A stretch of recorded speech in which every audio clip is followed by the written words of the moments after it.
All right, welcome to the March 7th regular council meeting. And we will start off our meeting with approval of the agenda. Be it resolved that the council of the town of Neepawa do now sit as a committee of the whole. No, wrong one. Be it resolved that the council of the town of Neepawa do, wrong one. Be it resolved that the council of the town of Neepawa approve the regular meeting agenda for March 7th. Moved by Councillor Nadeau, seconded by Deputy Mayor Parrott. All in favor? Carried. Alrighty. So, I guess we approval of the minutes. If you've reviewed the minutes, be it resolved that the council of the town of Neepawa approve the minutes of the regular meeting held February 21st as circulated. Moved by Councillor Pottinger, seconded by Councillor Sisley. All in favor? Carried.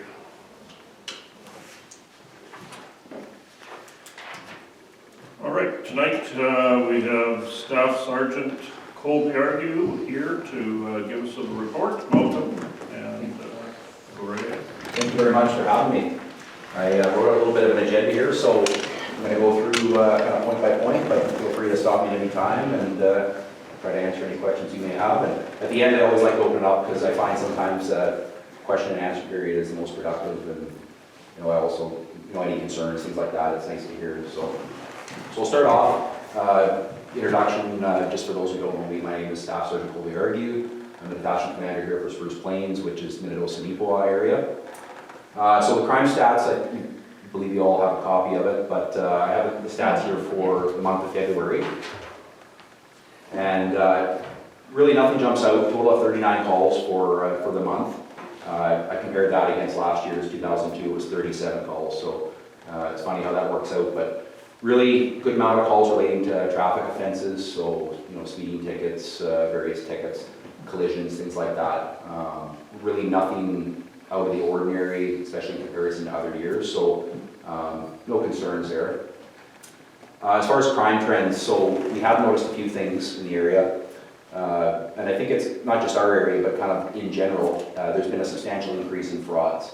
So probably everyone in this room at some point has had their phone ring, and whether it's the telemarketer or whatever, but you answer it and it's like your Amazon account has been hacked, please press 1 to talk to somebody, or something to that effect, or potentially like the grandparent scam. So where people are targeting older individuals, they're saying that their grandson or granddaughter were in jail, they need to produce so much money for bail, things like that. So we are seeing a lot of those. Big things, they're very difficult files to investigate because often they're not originating in this country, and the amounts are getting, they can be very substantial to some people, but in the grand scheme of things, a lot of times, it's a lot of work. If we're able to identify a subject, the likelihood of conviction or what the severity of the offense that they'll get isn't substantial enough that they'll bring them back to deal with it. So we have had some success in some of them, but we definitely realize that prevention is where it's at. So we're trying to get information out right around just after Christmas time. We put out some media reports. Really, when you hear things like, Bitcoin, cryptocurrency, iTunes cards, things like that, there should be red flags. Like the RCMP never calls someone and says we're going to arrest you unless you give us iTunes cards or Bitcoin, anything like that. So we typically don't call someone and tell them we're coming to arrest them either. So, yeah, nonetheless, it's like you hear those things, and so we are trying to get that information out. There was a little while back a citizen here who lost a pretty substantial amount of money. They thought they were going to get deported unless they paid Canada Revenue Agency X amount of dollars in Bitcoin. We ended up tracking down, there's a Bitcoin ATM in another area, and we ended up posting up signs just kind of as like a final warning. Some of the banks, like they do have protocols. They're also limited to, what they can tell someone to do with their own money. Big thing is trying to prevent that. So we are trying to get the messaging out. If you're not sure, just call us. I would sooner have the call come in we can take time to look into it a little bit or maybe help them along with that information than have to try to investigate when someone loses their money and that, so. Giving you the phone number is not gonna help you? Like, I mean, So we do sometimes get that, and oftentimes when we type it in our police database, the phone number, it'll come up and it'll be linked to a whole bunch of basically fraud files. And it's, with today's technology, with apps and everything else, it's so easy to clone numbers. So we've had cases where people have said, well, it's actually been like the Neepawa RCMP calling me. They've called from another number, they can be in a different country even, and they can use those numbers. So it is easy for someone to Google Neepawa RCMP, pull up our detachment, take our phone number and enter that in the app, so when they're calling, it makes it look like it's coming from us. And we find that these scams are getting more and more sophisticated, because as people start to catch on, they tell people things get changed up. But I see over and over again where a lot of this is very similar, like similar techniques, and it's just maybe modified a little bit.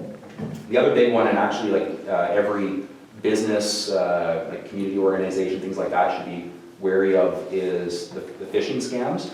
And so they'll actually mock emails, somehow getting a hold of emails to make it look like it's legit from a person. And in some cases, it's like someone in a position of authority sending a message to an employee to say, can you run down to the store and buy X amount of dollars in gift certificates or something like that. So those are red flags, and oftentimes when you put like the reply to see who it goes to, it'll be a different email than who it's purportedly coming from. So again, getting more sophisticated, that's something that we are seeing a rise in. And so if you go on the Canadian Anti-Fraud Centre, there's a website, and they stay really up to date with all of the different tricks and scams that are going on, and that, and kind of the variations of these scams. So that's a good website to stay on top of things. So the other one that we've seen an increase in, and this is again, it's Canada-wide, is what we call the sextortion files. So this is where oftentimes it's an adult, but they will befriend a youth on social media, make it sound like they're that cute boy, girl, whatever, that's of a similar age.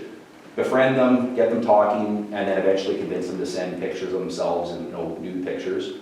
And from there, once they have that, then they'll start to extort them and basically say, like, send me more pictures, or I'll, tell all your friends, kind of thing, or send me X amount of dollars. So we've had cases where they ask for credit card numbers.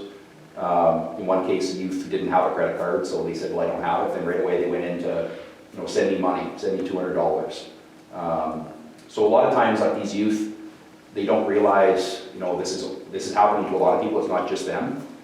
So, they don't know who to turn to. There's a lot of shame there and stuff like that. So we spoke to the center that basically looks after this, and they said the most concerning, alarming trend of this is that sometimes these youth don't even tell anyone. They won't tell a parent. They won't tell anyone. And they've had cases where the youth committed suicide. So obviously very tragic. We have had some cases here where people did report it to us. We were able to convince them to talk to their parents as well, and some cases we're able to help with getting pictures removed, things like that. But I think it's an importance of just they're not the only ones, like really supporting the victim and making sure they have proper supports for their mental health. But in addition to that, we did bring in our Internet Child Exploitation Unit. So this is kind of a specialized section out of Winnipeg that strictly handle internet crimes, luring, offenses against children, things like that. So a very experienced investigator, and he has a really good presentation. He went to the schools, did presentations at various age groups that are kind of the target audiences. And I sat in one of the presentations, and it's really interesting information. And the presenter, he did a fantastic job of really focusing in on that age group. So each age group that he presented to, it was really like very real, and it wasn't a scripted, kind of like the very generic. It was kind of tailored to that target audience. So you could tell the kids were, like, from what I saw, the youth were really engaged in it, and hopefully some people take something out of that too. And he told me, the investigator that came out to do the presentation said that he's done these presentations, does them right across Manitoba when he has time, and he said people come after him and say, like, yeah, this happened to me and I want to report it now. So probably some youth that were thinking this has only happened to me, I'm the only one, and probably a little bit of weight off their shoulder when they heard that, so. So yeah, the presentations at the schools to try to combat that. Again, this is another one where we've had a lot of success in charging people, but at the end of the day, the best course of action is if we can prevent it. I think the statistics in the course were something like 4 out of 5 youth that have experienced this. It's staggering what the numbers were. Don't quote me on that one, but it was extremely high. Like almost everyone at some level has had, and then maybe that's amongst your own peer group, where maybe boy, girl, or convincing themselves to send pictures or kind of, but a bit of a reminder, I guess, for parents to kind of keep an eye on what your kids are involved in with texting and social media, things like that. So with the warmer weather, again, with the crime trends, we see it every year, but usually when the weather starts to warm up, we start to see increases in thefts, people leaving vehicles unlocked, people rummaging through, so that's not new. We're kind of gearing up for that, but one of the possible things we can do is, last year we ran that 9 p.m. routine, where we ran through the town and that, and we had a lot of positive feedback, so maybe look at doing that and maybe starting a little bit earlier this year to kind of get people in the habit. I know other communities, they ran that, and then we had analysts run crime trends to see, and it was pretty substantial actually reduction in crime. I think it was 20 or 30% in one community for like thefts and property crime, so yeah, that was exciting to see, and there's a lot of things that factor into crime with weather and things like that, but I know that's fairly isolated period, but encouraging to see. So just a couple notes on some noteworthy investigations. So on January 10th here in the community in Neepawa, we tracked a couple of stolen vehicles to a business here in the community, and we got a report that these vehicles were stolen in another area, or at least one vehicle was stolen. We ended up, through tracking from the vehicles, we were able to find out where they were. They were parked at a local business. Through the investigation, we were able to make some arrests. We charged 5 individuals. A total of 53 criminal code charges were laid amongst all those individuals. We found tons of stolen property, 2 stolen vehicles, multiple weapons. So we found loaded firearms, accessible like large knives, things like that were clearly set up in a fashion to defend themselves if someone was to challenge them. So excellent investigation, and then through kind of over time, we were able to link them back to a number of other crimes throughout southern Manitoba. So there was thefts of gas, there's break-and-enters where they actually broke in to steal firearms, and that's hence where the firearms were. And like I said, in one case, the firearm was loaded, ready to fire. It had been sawed off, and so some of these individuals, in fact, in this case here, were out on bail on very significant offenses, including pointing a firearm, robbery, things like that. So there's no doubt in my mind that that investigation likely prevented other crimes. In fact, actually, one of the person was on his way to court that day. So this happened at 9 a.m. and they were supposed to be in court at 10 o'clock. So I'm not sure if they would have made it or not, but nonetheless. So that is a bit of an emerging trend around here, and the reason why I bring this up is that we've had a lot of people, people don't want their property stolen. I totally understand that, but we want to get the message out that people are armed, and not to scare people, but just an awareness of like, this is a police matter. Call the police, have us deal with it. And I know it's frustrating, but don't chase after them. You just don't know. And this certainly isn't the first time where we've arrested someone and found loaded firearms, loaded knives, bear spray, things like that. So it's more of just a concern of property isn't worth it. So a little bit of a body camera update.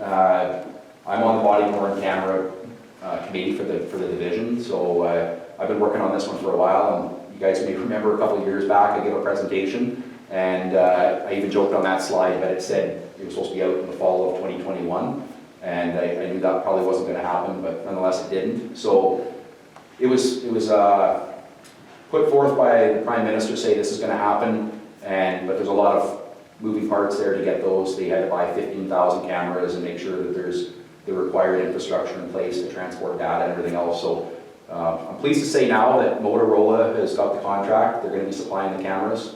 They're estimating the cost to be somewhere around $3,000. So that's the cost of the camera, and also like to manage the data, the digital evidence management software, and everything. So the municipalities will be responsible for, in this case, because our population is under 15,000, it will be responsible for 70%. So municipality would pay 70%, the federal government would pay 30%, and the cost would start April 1st, 2024, 2025. So just some rough math there, if we have 4 municipal officers for Neepawa, you'd be looking at $8,400 a year cost. And that would be, like, that's not like a one-time purchase, but if they upgrade equipment in a year, then part of the contract, it's like a lease basically agreement. So as new technology emerges, it's not like you have to replace all those cameras. That's part of the ongoing costs. That's what I explained, the costs were related to the staff on the other end and the programming. That's right, yeah. So there's support staff in Winnipeg, and in case you're wondering, like, why would we need the support staff? So as part of court requirements, we have to make sure that we're satisfying Privacy Act requirements. And so I'll just give a real quick example, but if I showed up at a collision scene and there's 2 vehicles there, and you happen to just be a passerby that just happened across the scene and you're just waiting there, there's these software people responsible for blurring out license plates or faces and things like that don't relate to that file. And that way, if it gets submitted to court, it's just to that, related to that person kind of thing. So those are some of the challenges that we'll have to do. They are expecting that with the body cameras that we will be hopefully reducing maybe a little bit of time in court, things like that. So I guess that'll be kind of remain to be seen. And also with the costs, if the cameras aren't rolled out for some reason, then the townswood will be charged for that. So there's no opt-out, but if there was some sort of delay and pushed it past that, there's no extra cost for that. But it does sound like by this fall we'll have them. Neepawa attachment, because it's brand new, we've got the infrastructure in place ready to go to be able to plug them in and download data and everything else. And for the most part, Manitoba is in a position now where the attachments that are able to handle it, they're going to have it by the time this fall when it rolls out. So just a quick update on our resourcing. So currently we're sitting with 1 vacancy at our corporal level in Minnedosa. So that position went to promotion. Corporal's like a frontline supervisor that's going to be responding to calls and reviewing investigations. That position's been vacant for a little while now. It went to promotion. That position, it closed on February 1st. So we're just waiting to hear who the successful candidate is. And then it kind of depends on who it is as to, like, do they have to sell a house or whatever. So I don't really have a timeline as to when that person would be here, but I've heard just through rumor mill that there's been lots of good applicants put in, so we're excited to fill that slot. And then we're also currently sitting with 1 hard vacancy, so that's just a vacancy, not because of any type of injuries or anything like that at the constable level. And further, I guess kind of bad news is that 2 members have their initial transfer paperwork to transfer out. We're expecting by summer, but don't have a definitive timeline. There's some stuff with when they go to northern detachments, they have to be medicals and things like that. So and then potentially selling houses and whatever. But on the plus side, we have another member who has received his paperwork and should be here by May coming in. So we are going to be a little bit less, the staffing level is going to decrease a little bit. And then also we just recently hired a clerk for the municipal employee position, the detachment services assistant here. So that'll be a little, like, this is very recently, like as in last week. So we still have a process of background checks, and once all that's completed, then a little bit of training to get them up to speed. But excited to have that position filled and everything. So staffing levels right across the country, they're just not getting the people, or there's not as many people going through training, and some of this is backlogged from COVID. Training was slowed down or shut down and that, so there's going to be some challenges for a while. We've got a number of plans underway to make sure that service isn't interrupted. It's just, that's the way it is. There is going to be less bodies in some cases. Short term, we can cover that off with overtime. We're bringing in resources from other areas, but we will be stretched thin. So we'll manage for now. And like I said, I have some plans. Collectively, we have some plans in the works to fill those vacancies. So yeah, I just wanted to bring it to your attention because it's one of those things where a lot of times in communities, the RCMP have taken on roles that maybe aren't a policing function, but something that we've kind of always done.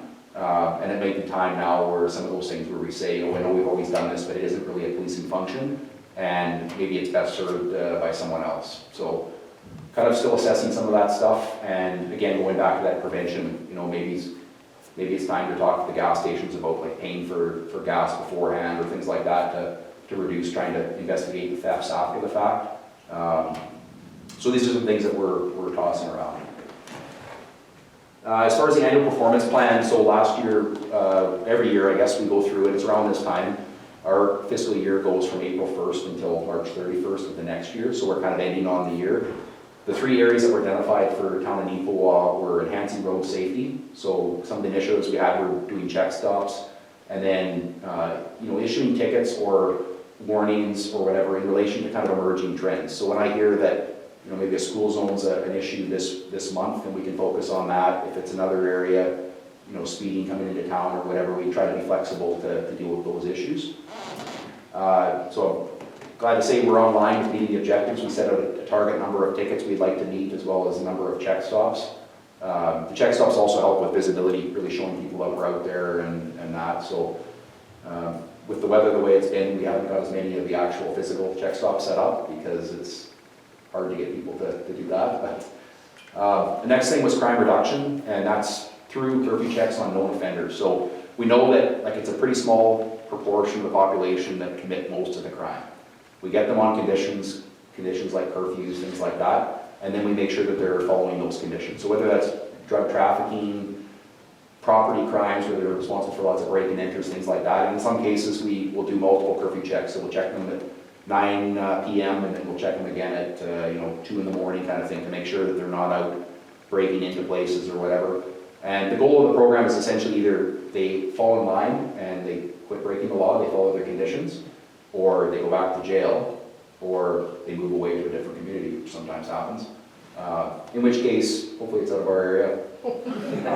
But nonetheless, oftentimes the reputation will follow them, and we can let other detachments know that they have a new resident in their area. So, and then finally the communication. So we set that up as an internal and external. So internally, trying to hold supervisor detachment meetings to make sure all our officers are aware of the communication. So at all levels, not just from the top down, but and then externally I try to meet with the communities once a month, which every month. So I usually stop in to see the CAO, provide the monthly stats, and then quarterly stats for Minnedosa and Neepawa, because they have the municipal contracts. And then just more or less keep the ear to the ground as to if there's some sort of policing issue in the community. For example, if there's issues of traffic, things like that, then we can take that information back, share it amongst the detachment, amongst our traffic services that work out of Minnedosa as well, and give them a heads up that this is an issue, this is something we should focus on, to try to be adaptable and that. So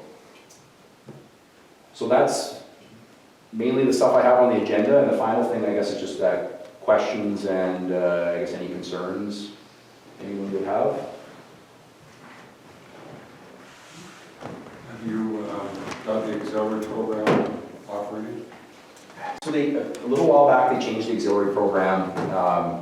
Each province had the ability to kind of decide where they wanted the program to go. So there's different tier levels, and Manitoba, I believe, selected tier 3, which is like the lowest tier, or tier 1, I can't remember which, but nonetheless, it's not not the program the way it used to be, where we used to have auxiliary constables that were basically volunteers that had to receive some training, that rode along with the police officers in a uniform that was very similar. They had powers of arrest when they were with the officer, and that's kind of gone by the wayside in Manitoba. So now they have to focus only on crime prevention. They can't wear the uniform.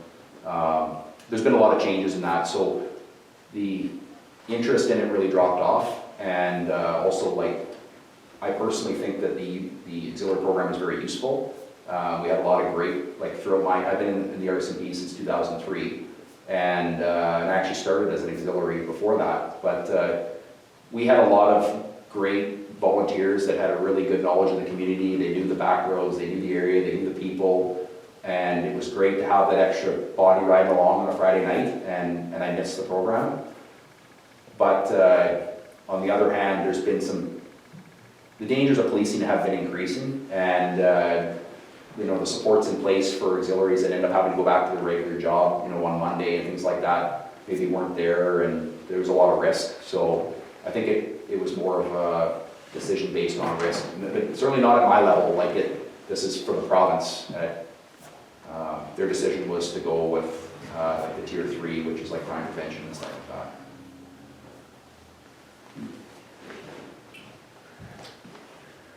Any other questions? If not, thank you very much. That was very informative, and appreciate you coming out and updating us. Thank you. Before you leave, comment on the detachment. The new detachment has been absolutely great. Yeah, it's members are very happy. I can't say enough good about it. So we've got feedback rate from all over the place. We have members that were here that have been posted elsewhere that have come back for trials, and they walk in and they're just super impressed. Our district had said, one of the nicest detachments, or if not the nicest detachment, in the district or in the division. When you hear it, members are talking about it with pride, and we certainly have interest in people wanting to come here because they want to work out of a new building and things like that. They like the community, so yeah, it's been really positive. Well worth the workload to get the move over there, but it's been great. And actually, the growing pains haven't been too bad. I was expecting lots of little issues, and it's really been great. So yeah, very happy to have it. Well, that's what we like to hear today. So. That's excellent. Well, thank you very much. Okay, thank you. Okay, this will continue on with council reports.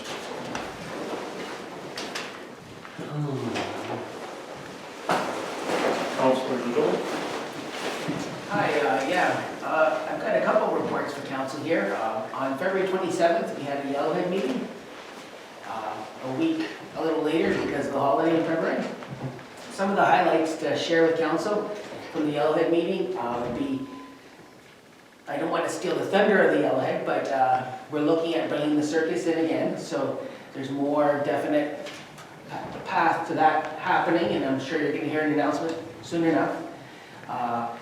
Again, we're doing the Yellowhead review, so members of the Yellowhead board and some of our council here and other stakeholders have been participating in that. We're hoping to get that very soon.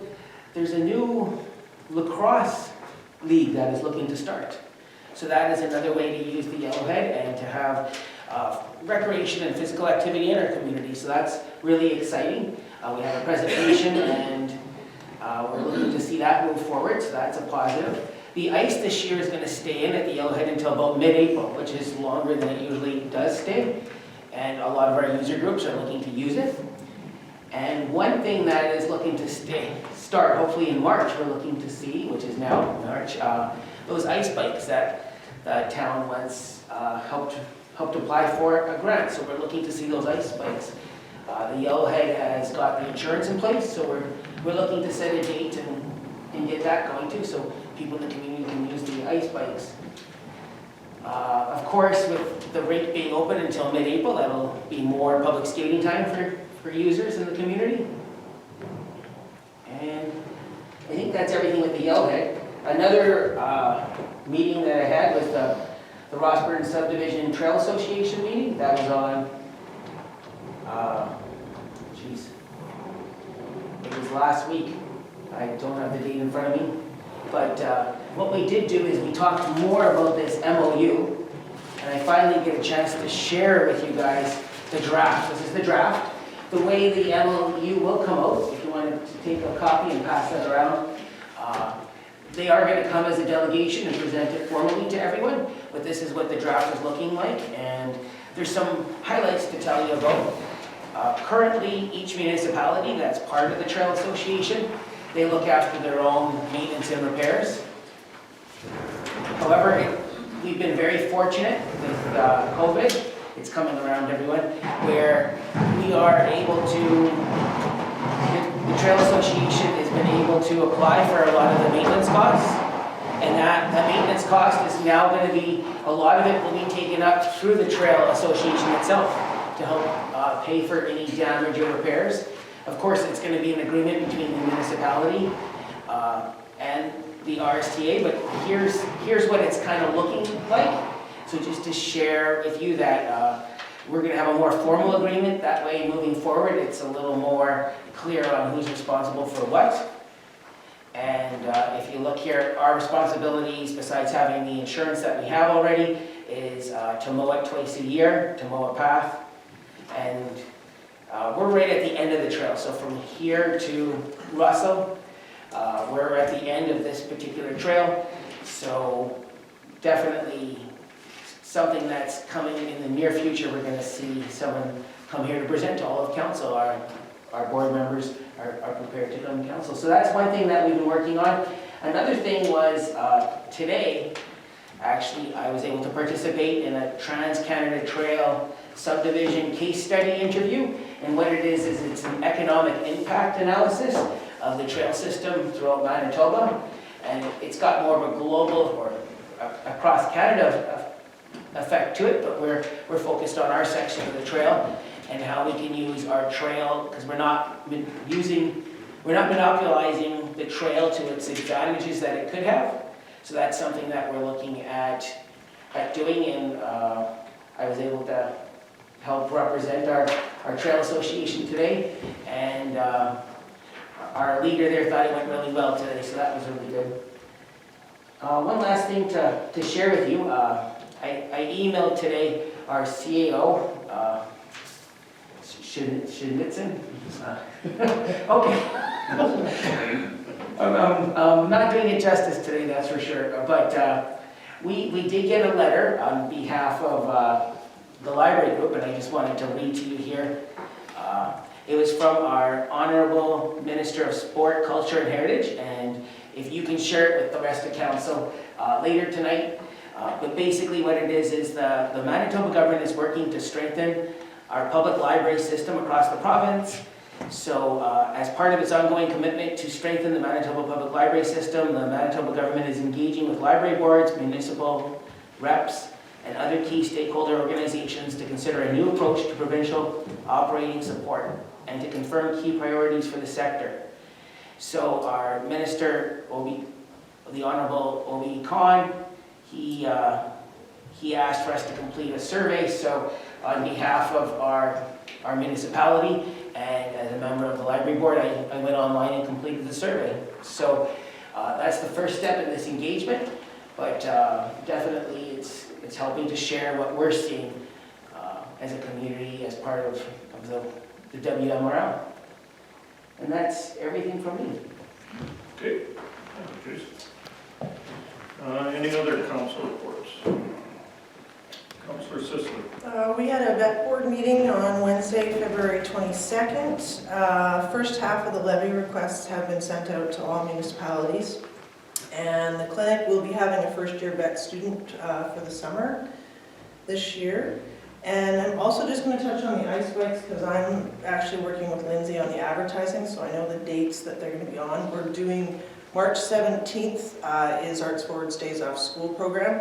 We are going to do an afternoon session with the ice bikes with the kids just to promote, and then Lindsay is looking at doing 1-hour sessions each day over spring break to try and bring some kids in over spring break. And she was also going to go to Kinsman Courts 2 and see if they can get some of the residents there to come out and try the ice bike. So. Great, thank you. Anyone else? Councillor Gerard. Yes, on February 22nd, the Finance Committee met and we just had some preliminary discussions and that on the upcoming budget, looking at some revenues, looking at some expenses, and we'll be meeting again shortly. There's also been some changes in some funds from the province to the municipality receiving some of those impacts, but you know, there's a lot of exciting opportunities with some significant investments in the community, and with every opportunity, sometimes a challenge is tied to that as well. So we'll make sure we stay tried and true and focused. But yeah, that's finance committee. Great, thank you. Deputy Mayor Perry.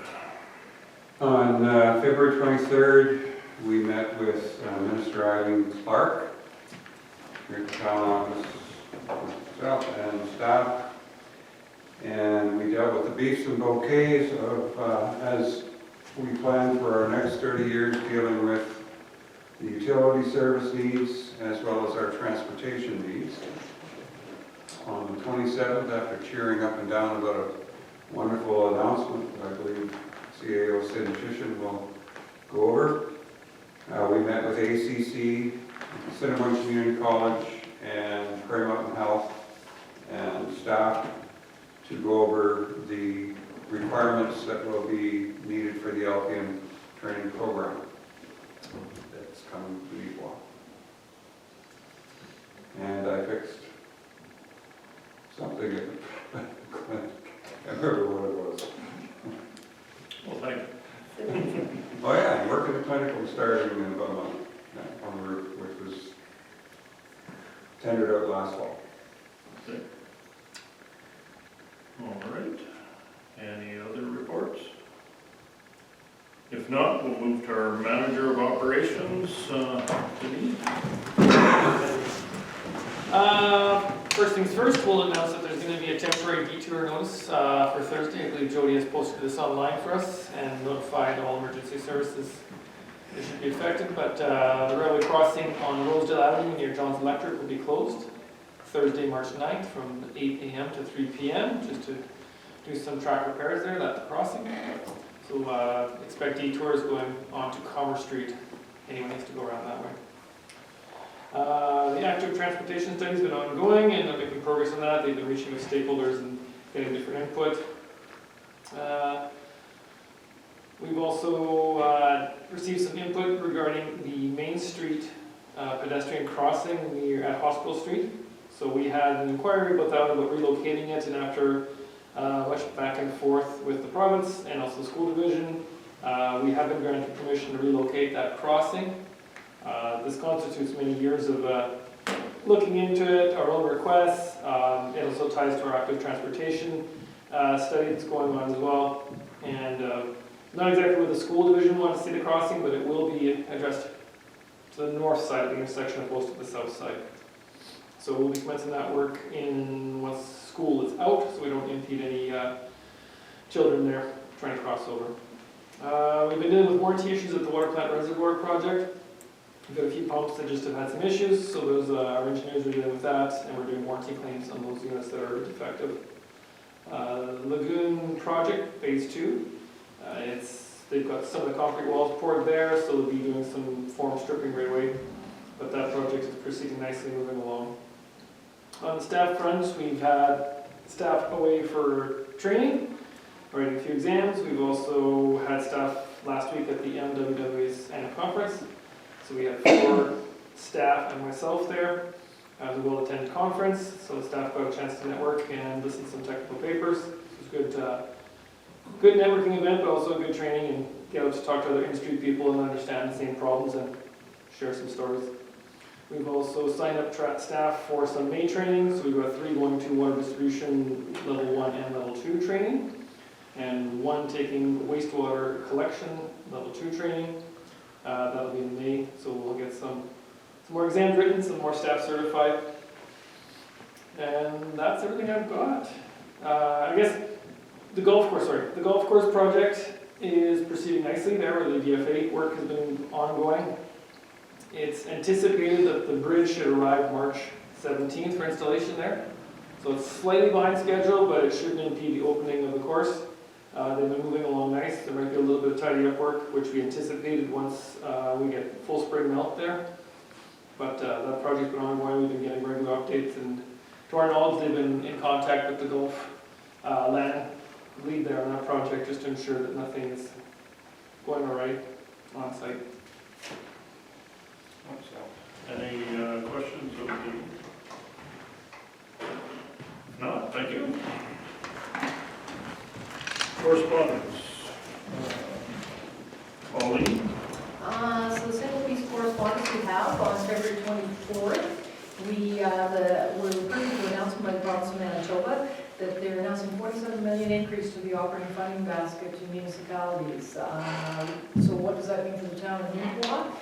Currently, we will be receiving $624,736.81 in unconditional operating funding for 2023. This is an increase of $255,014.98 over last year, which is about 69%.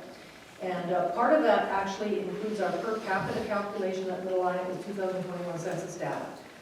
So it's not just the increase in what they were giving to municipalities, but we also get the adjustment for the increase in our population. Important to note that this is a 7-year freeze. We haven't had an increase in this operating basket since 2016, and I guess I would like to personally thank our MLA from Agassiz, Ivy Clark, who also sat on municipal relations, was instrumental for advocating for not just Neepawa, but for municipalities across the province, and understanding that, CPI changes, prices change, supplies have gone up instrumentally, and this was a welcome increase in the funding basket that we can incorporate into our finance meetings, and we're going to spend it. There's a home. There's several, so that's kind of nice. Excellent. Thank you, Dawn. Okay, so the December 22nd financial statement, if you've all read that. Be it resolved that we approve the unaudited financial statement for year end December 31st, 22, moved by Councillor Pottinger, seconded by Councillor Nadeau. Questions? All in favor? Opposed? Carried.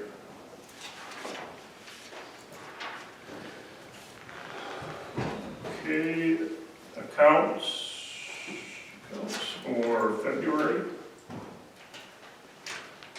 So be it resolved that we approve the accounts for February 23 totaling $2,322,951.23 as reviewed and representing checks 2023-00254 to 2023-00414, but excluding 2023-00275 and 2023-00393. Moved by Councillor Gerard, seconded by Deputy Mayor Parrott. Questions? All in favor? Opposed? Carried.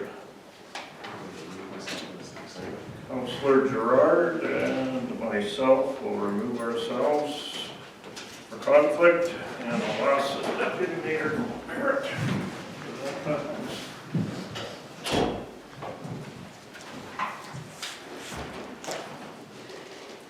Okay, be it resolved that we approve checks 2023-00275 and 2023-00393 for February of 2023 to Home Harbor and Neepawa Gladstone Co-op, totaling $7,247.70. Mover, Councillor Bisley, seconder, Councillor Nadeau. All those in favor? And it's carried. New business.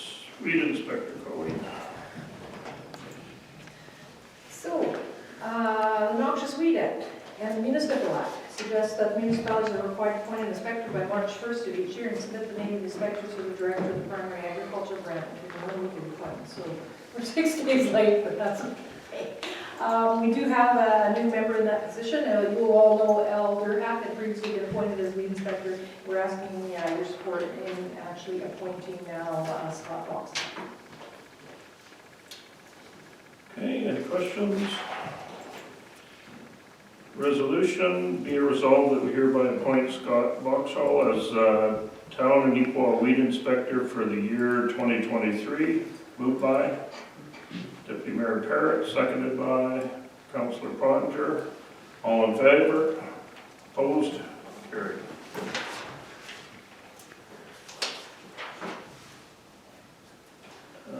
Colleen, some really exciting news that I think everybody is starting to become aware of. So in fairness to the public, because clearly there had to have been some knowledge come forward at some point in time in the office, and we were privileged to keep that to ourselves because it was pending development and approvals and various things. So I'm going to go back to December 10th, 2021, when Manitoba announced a new expanded healthcare facility for Neepawa. Construction to be completed in 2025.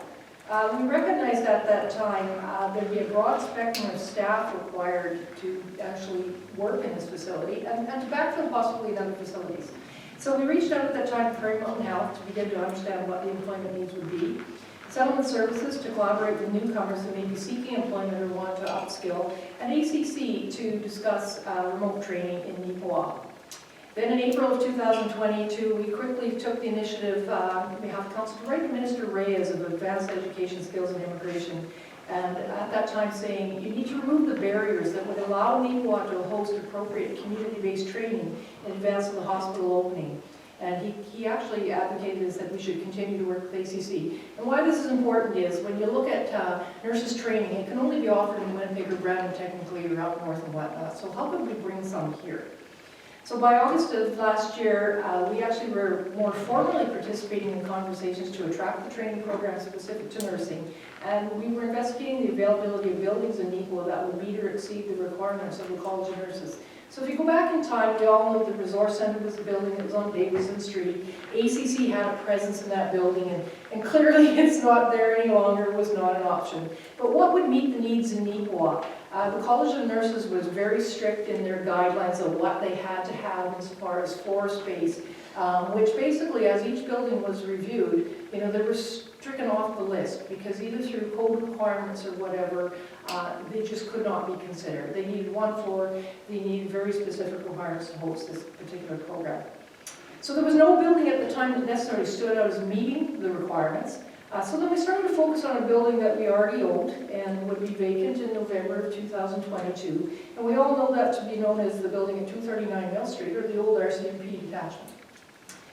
In September of last year, we had to engage a little more formally, and we agreed to partner with ACC and Prairie Mountain Health, and we had to commit to the provision of suitable space to host the training. This commitment was critical to moving forward. Council was very good at saying, we want the program, we will make space, we will find it, and we will make this happen. So based on that, in November of last year, we were advised that the college, ACC, actually submitted a request to the provincial government to host the LPN training program in Neepawa. And we also met with Minister Reyes of the Department of Advanced Education, Skills and Immigration to ensure that the province was supportive of us. They knew that we were serious. We were going to do our part. We wanted to be part of the solution. It was a very successful meeting. January of this particular year, then, knowing that there was a ministerial change, we now wrote with our same information to Minister Greenwater of Advanced Education and Training to ensure that under her new portfolio that she took on, she was aware of the matter that was on the plate, and hopefully she would garner support for us as well. So then as we sat and wait over these months, knowing there could be an announcement every month, we waited and nothing came. Finally, on February 27th, the province announced an investment of $2.1 million for a one-time practical nursing program in Neepawa. It's a pretty exciting day. So for the public, where do we go from here? I'm asking council's approval that administration can continue engaging in obtaining formal plans and specifications to renovate the old RCMP building to ensure compliance with the program requirements of the College of Nurses. So that means an addition. Once we receive those plans, we'll set forth on a formal tender process, and we are going to be bound by an extremely tight time frame on this. We're looking at completion before the end of 2023. Neepawa will own the building. We will be responsible for the building renovations. The ACC, however, will commit to leasing the building from the town to run the program. So as much as there's $2.1 million in operating capital announced, the capital portion of that they're talking about is more for equipment and beds and putting all those things in there that they need to run a program. We have to do the building, so that's our commitment. So what is the anticipated start date? We're getting asked this all over. This is not set in stone. That's why we're trying to meet these time frames. They're looking at, collectively with partners, we're looking at a course start date of January 2024. That is not a guarantee yet though, so let's get through the plans, get the specifications. Can we set that schedule? Can we keep ourselves to that schedule? Because once they start doing an intake for registration for the program, things are starting to move now, so we need to be ready and prepared to do that. So should we meet those programs, we would anticipate graduating 25 new nurses into the workforce in a reasonably timely fashion to complement the opening of the new hospital. So where can people get more information? These are now the questions that are coming up. Anyone interested in a 2-year LPN program in Neepawa? Neepawa is actually partnering with Centerpoint Community College, Settlement Services, Westlake Employment Skills and Services, and Prairie Mountain Health to host an information session on March 22nd, coming up pretty quick here, 7 p.m. at the Neepawa Legion. So I don't need a formal resolution of council tonight. I would just like your discussion about allowing, because I have nothing formally to ask you yet. Let us proceed and get the paperwork in order and, you know, get the right people in place to determine what mechanical, electrical, and everything we need to do on the building. And as we get through the next few weeks, give us a better idea of whether we can meet the schedule of roughly mid-November to get this in place. So, any questions? Full steam ahead. Yes. Yeah. Yeah, it is definitely going to be a priority for ourselves coming up with the new hospital. We definitely want to make sure that we're out of the gates with good staffing and that, so definitely. Yeah, I agree. One of the things we hear in the community is new hospital, but how are we going to staff it? And I think it's important that council from day one has been supportive of the idea that we want to be part of the solution of making sure that hospital is staffed.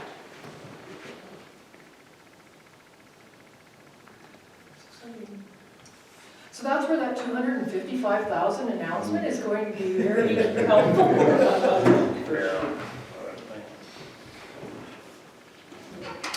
Okay, any other questions of Colleen? If not, let's move on to an offer to purchase, Colleen. So this particular property that we've had an offer on is roll 1340. It's lot 56, plan 65638. It is a parcel of land that is about 5,188 square feet in size, and it sits directly north of what we would all know as the previously owned Chicken Delight property. So I don't want people going out saying, yay, we're going to have another Chicken Delight or something to be there. That not necessarily is the case. So right now there is negotiations underway for that property, but when the individual that's coming forward is looking at the location of the property and what they might like to do, and you know, it changes what happens in the landscape of running a retail operation in a commercial area, they see the advantage of gaining that 5,188 square feet on the north side of that property, of creating better parking and a better way of maneuverability around the lot. Because we all know when the functional design comes into play, I would suggest the access off of PTH 60 in those locations will no longer exist there. So we want to make sure that they can come in off of Stonehouse Street properly and whatnot, and we've always said when we actually do the subdivision for the CN property, that the small little strips of land that would sit north of all those commercial enterprises should firstly be offered to those commercial businesses so that they can have access off the service road to the north. So more importantly, this particular property is not a standalone saleable property on its own. It does not meet the commercial highway requirements. To be a minimum requirement of 20,000 square feet in size. Of course, this is about 1/4 of that. It does not meet the 100-foot frontage size, so only 51.79. So technically, in the terms of planning world, it is an undevelopable piece of property. It should technically be sold to somebody that can make some use and augment the use out of that. So we ran those numbers into the calculator about what price we would sell that for and what was feasible for that particular lot. And it came up to roughly $3 a square foot, which would mean the offer that came in would be $15,564 for that particular property to this person. We would do subject to concluding the successful sale of the other, should they want to proceed. We don't know that answer yet. And of course, then we would have to complete purchases and sales agreement. So right now, the Neepawa Council is committed to providing that property for them to continue with their negotiations. And if you are, we would ask for the resolution. Any questions? Straightforward?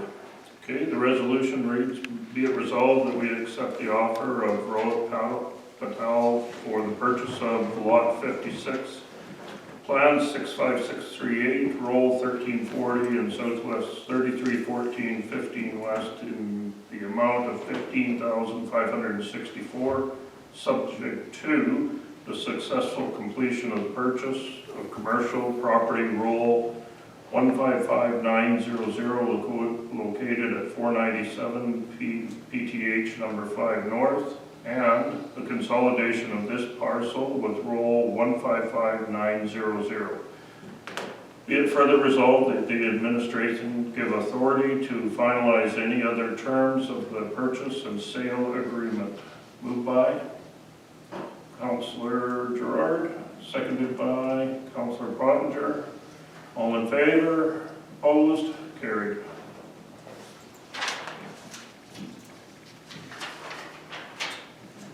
Colleen, construction and waste, demolition waste amending policy.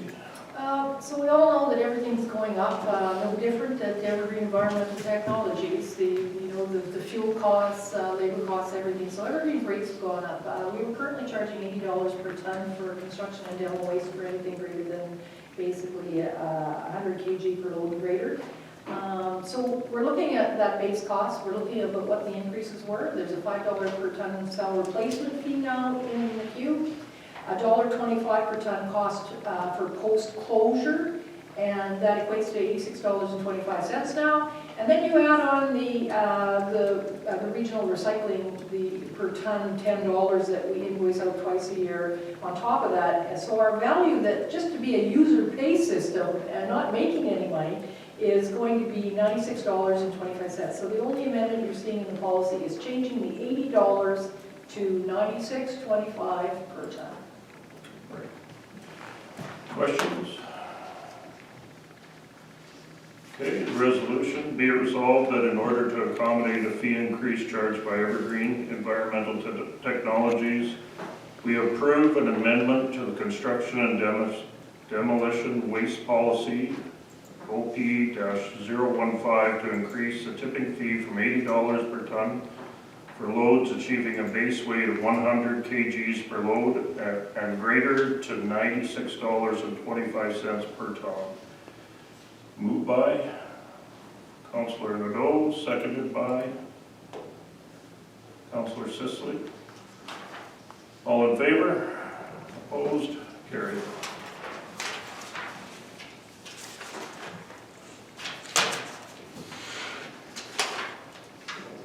Colleen, bylaw, tax certificate. So the town, like every other municipal jurisdiction in Manitoba, has a bylaw or a fee chargeable for the production of a tax certificate. And just to let you know, what a tax certificate is, it's a legal document that's binding. It is requested usually by a law, because when they're processing the sale of property, that speaks to whether there's taxes outstanding or any utility amounts against the property, so that when they sell property, they make sure, if it's midway through a year, each person, the seller and the purchaser is going to be, the applicable rate of taxation would go on a proportionate basis. So we've had a really old bylaw in place here that we were charging $20 per tax certificate. And when we started doing our research and listening to everybody around there, like Brandon charges 60 and 50s out there. We were thinking 30. 30 is really still on the lower end. So in discussion just very briefly with council, we're proposing to edit our bylaw to read that a charge for a tax certificate is now $40. And it's kind of like the user pay system again, that whoever's requiring these specialty items needs to pay for them. Questions? Motion, be it resolved that the bylaw number 3223-23, being a bylaw of the town of Neepawa to prescribe a fee for the tax certificates, be now read for the first time. Moved by Deputy Mayor Parrott, seconded by Councillor Gerard. All in favor? Opposed? Carried. New business? Anything, Colleen? That's it. Councillors, anything? If not, be it resolved that the Council of the Town of Neepawa do now adjourn this regular meeting of council at 7:59. Moved by Deputy Mayor Parrott, seconded by, we can wait all night, Councillor Nadeau. All in favor?